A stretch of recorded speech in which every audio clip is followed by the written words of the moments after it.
If you didn't put your ballot in the offering tray and you have it ready, I want to come around and collect your cup right now.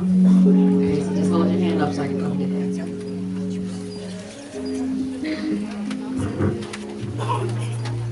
If you need a Bible, there are Bibles available right now at this particular moment in junction. My Bible will be open to Malachi 4. Malachi 4, the 5th verse.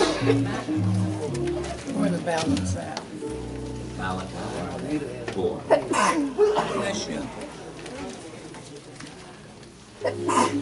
Bless you.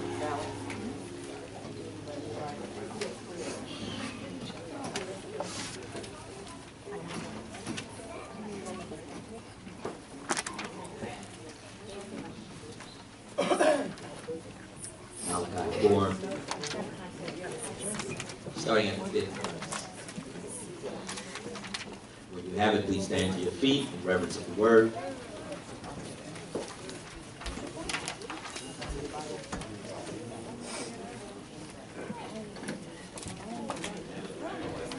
Four and 5. Chapter 4, verse 5.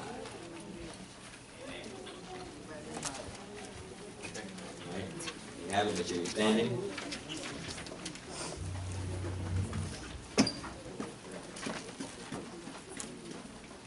All right. And behold, I am going to send you Elijah the prophet before the coming of the great terrible day of the Lord. He will restore the hearts of the fathers to the children, and the hearts of the children to the fathers, so that I will not come and smite the land with the curse. If you will look at your neighbor and say, neighbor. Neighbor. The topic of today's discussion is, do you hear what I hear? Hear what I hear. What I hear. You may be seated in the presence of the Lord. I am not going to be before you long, but I wanted to give you a good synopsis of the reason why Jesus came. And I know typically some of the preferred passages start in Luke, and specifically in New Testament text it talks about Jesus coming.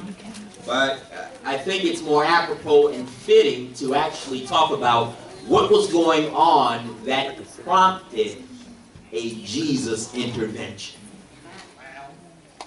Look at somebody else and say, do you remember why you made Jesus so important? See, this is a critical question because a lot of us start from a religious framework, or we come from a place where we had a religious home, Brother Tony, or we had this place where they told us we had to go to church, or we were told that Jesus was important. But let's look at the text and let's see why did Jesus actually come. Number one, Jesus came to fulfill prophecy, right? Matthew 5:17 said, I did not come to abolish, but to fulfill. Also, your Bible says that in Ephesians 2:13 through 15, he came to abolish the law. Right? Then it said, also, he came to seek the lost. Jesus then not only came to seek the lost, he then came to save the lost. He also came to serve. Jesus also came to be a ransom for many. He also came that men might have life and that more abundantly. But that all sounds real good, and that's what the scripture says to us, Brother Anthony. But the question that you really have is, why should I care that Jesus came? Because if you look at the text that we started off with, you identify this reality, and the Father is saying that unless I send Elijah, to come and to prepare people back to me, I'm going to have to smite the earth with a curse. And what's interesting is that I want to parenthetically accept this, Sister Amy, and I want to throw this right here on your rearview mirror that you can see very clearly, that I believe that life and the world got so bad that the only remedy was Jesus. Amen. And I want to submit to you now in this few moments that I have before you to say that, do you know the status of your life?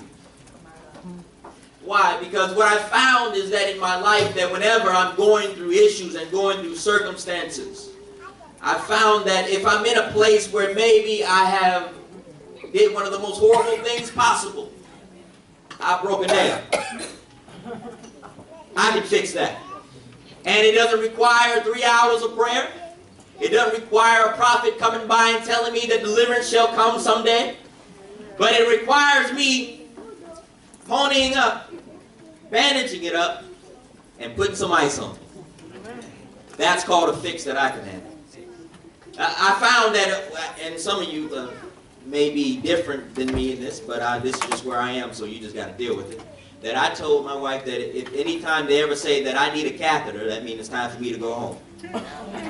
I said, listen, that's the end of time. That's it. I know it's time for the Lord to come back, but do not resuscitate on me. It's time to go.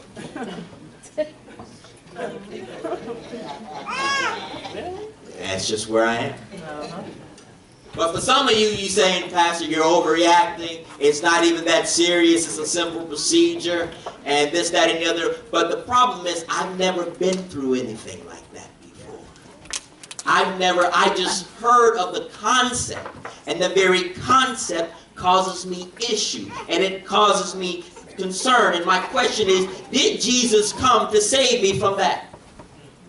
Listen, I understand that hell is a bad thing. I understand that that's all of eternity. But while I'm in process of figuring out eternity, I don't want to suffer with a catheter. All right.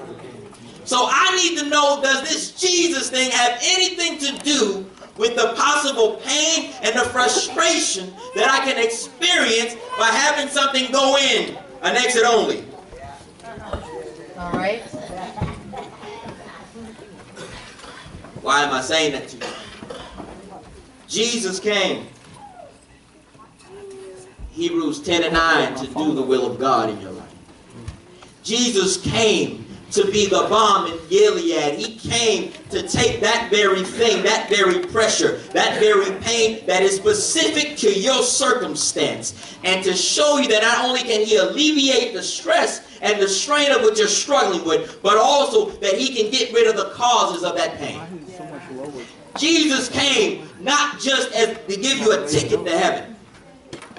God did not come and allow that experience of His life just to exist so that you could feel like it'll get better later.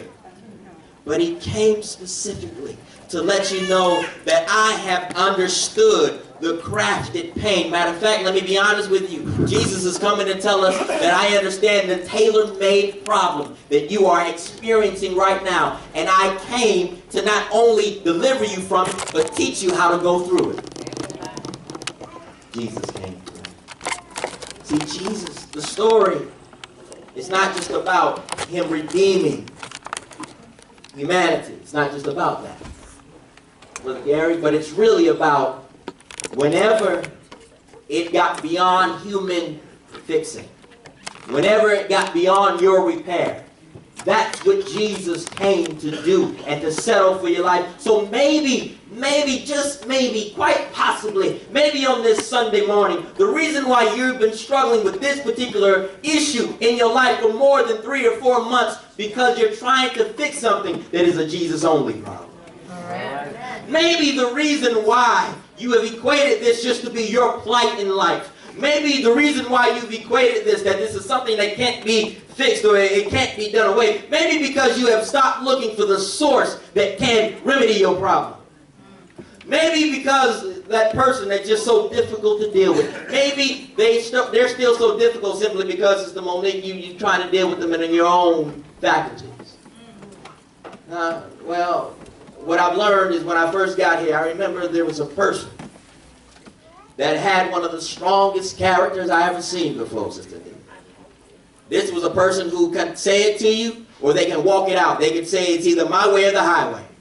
And so when I got done trying to deal with this person in my own actions and in my own character, then Don got easy to deal with. Because I learned to turn him over to the Lord. And then I learned to appreciate what he did, because the problem is I had an issue because he wouldn't conform. I didn't know that God assigned him to shape. All right. Because if I can't handle the people who are supposed to like me, what about the folk that are bold about not liking me? But if I try to fix it in my own understanding, if I try to make it roses on every side, I will miss the very sandpaper people who are gifted at what they do. And if you don't know nobody that can rub you the wrong way and you still got to love them the next day, you sure ain't never ate dinner with them. God has a way of God using him to say, listen, you just upset because I won't bend. I'm going to stand for right no matter who likes it. All right. And that's the problem with many people today, is that we don't know how to appreciate our pain. I've learned to appreciate the pain because without the pain, I wouldn't have called on Jesus. Without the pressure, without the temptation, without the struggle. Okay, let me bring it down to your level because this sounds real abstract. Without your baby mama drama. Without your child support dispute. Without your issues that you got in your life, you would not know Jesus the way you do. All right. I remember there used to be people that would just come to the church just because they knew prayer was going on. They ain't caring about no service. They say, Pastor, just pray for me. I got an issue. And I done tried everything else. Amen. I'm going to call one witness. Is that all right? I'm going to call one witness. And this witness, there was this little girl, about 12 years of age. She was struggling with this little issue. And she just spent all her money. That's what your Bible says, right? And she just continued to bleed.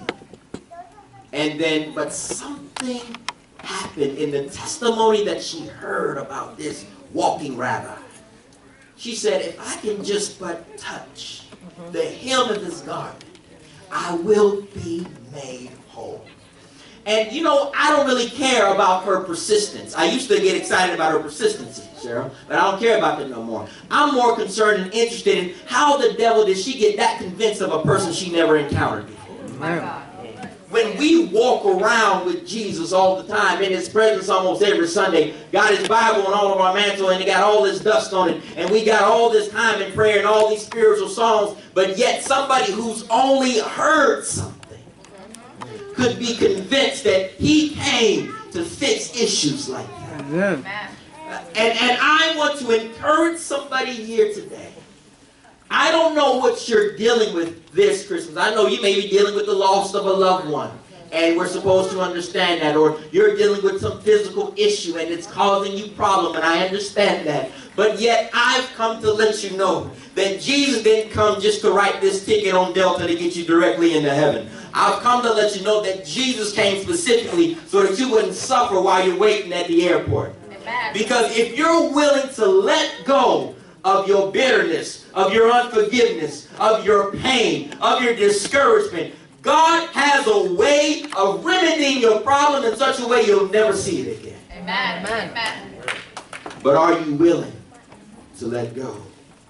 Are you willing to turn over that problem, that pain that you clearly fell at doing? Jesus came to do a lot of stuff. Saved, seek, lost, all that good stuff. But the one thing that I want you to know very clearly that Jesus came to do, he came to see about you. Like the old country folks say, I'm coming to see about you. And I'm going to make sure when I leave, you're better than when I met you. So maybe today, the issues you faced all year can be redeemed. I promise you this, though, that Jesus, if you call out to him, he won't pass you by. Amen. He won't just walk past you. He's not like us. He won't check his bank account before he figure out if you can get a blessing. He won't figure out if his hand got enough lotion before he want to touch you. Huh? He won't figure out if he got his polo cologne on, Brother Rufus, before he try to hold you and comfort you in the nighttime. Right. And you know what? He got those heavenly mints, you know, with the crosses on it, so he'll pop it in his mouth before he talks to you. Whatever you need him to be and however you need him to come, Jesus will fix it for you. Amen. But the question is, do you hear him like that? Do you hear him being the issue that issue fixer? Do you see him being that heart regulator for you? Do you hear that when you call on Jesus? Or do you just hear your grandmama's faith? Or do you just hear your daddy's faith? Well, I want you to change what you hear and learn to hear that every time you hear the name of Jesus, you hear hope. You hear redemption. You hear that Christmas is not about some baby in Bethlehem. Now, it's about, it got so bad that he saw you crying long enough that he was going to send a remedy to make sure that that issue will never be in your life. Amen. Stand to your feet.